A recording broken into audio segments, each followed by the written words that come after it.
Hey folks, welcome back to the Challenge Connection. And in this lesson, I'm going to go ahead and show you how to add resources. So let me just dive right in here. Now, adding resources, this is the lesson that I'm putting together for you guys right now.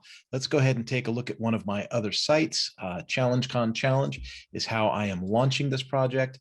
And I just wanted to show you how simple it is to add challenges, not add challenges, but to add resources to our challenges. Now, if you look over here at the left side menu, you'll see where I'm going down. You can see the selection for media, right? And you'll go to media library. Now, the library shows you what's already in the media library, and then add new gives you a window where you can add your resources in. Now, if you open up your Windows Explorer, you can just take files and you can just slide them right in there. Just drag them in, and you can drag in, you could drag in a whole folder and it'll take in the files from that folder if you wanted to do that. And then when you see that happen, it just kind of lines out. Let's do this just to show you what I'm talking about. I'll go ahead and take documents, and let's just take this image right here, right? I'm going to drag this image over and put it in there for drop files to upload. And you can see here it says uploading 100%, and that's the file that I put in. Now, to see where all of these media packages go, I click on library, and this is what I just dropped in, right?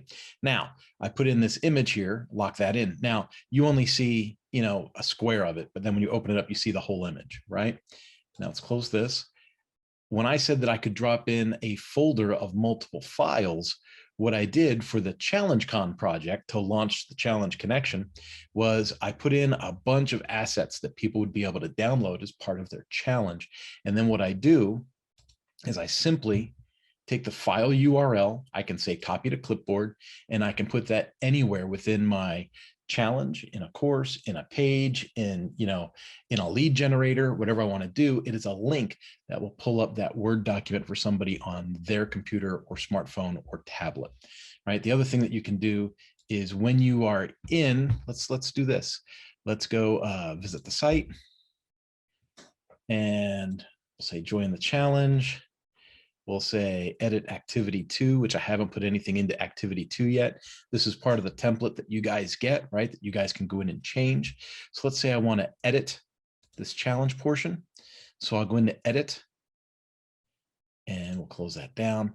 And let's say that I want to add something. So in the text placeholder, let's say that I actually want to do something different, right? I'll say enter, I'll hit plus here so I can bring in something from the Gutenberg, and I'll say browse all.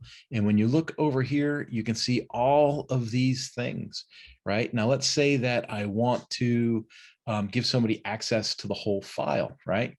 Well, then I'm going to say file, and then I'm going to say upload or select from the media library. And now I go right into the media library, select the one that I want, and it adds it right there, right? Let's go ahead and update this. When it updates, we can say view lesson. This is how people will see it when they come to it from the outside. So when your challenger signs in, they'll say, oh, activity 2, back to join the challenge. Text placeholder, that's, what I didn't replace yet. And then I wanted to put in, email series, healthy success. And I say download, and it's going to say download that to save it to, I'm going to save it to downloads. And then let's go ahead and open this up. And it opened it in another screen. I don't know if you'll see that, but the whole file just opened up. And so everything's in there, right? I'm going to go ahead and close that down. But that tells you exactly how to add resources and downloadable resources for your people. If you wanted to, you could hide those resources behind a paywall, right? You could say, hey, you don't get access to the resources folder unless you join a different membership or a different way to monetize. But what I like to do is I like to charge for the challenge and then give the resources as part of that challenge.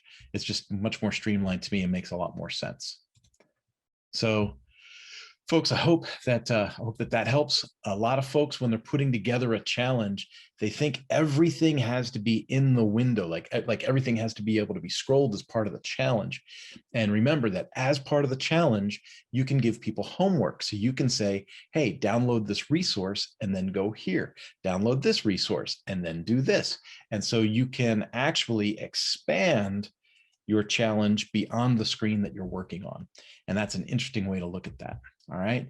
You folks have a great one, and I'll see you in the next lesson.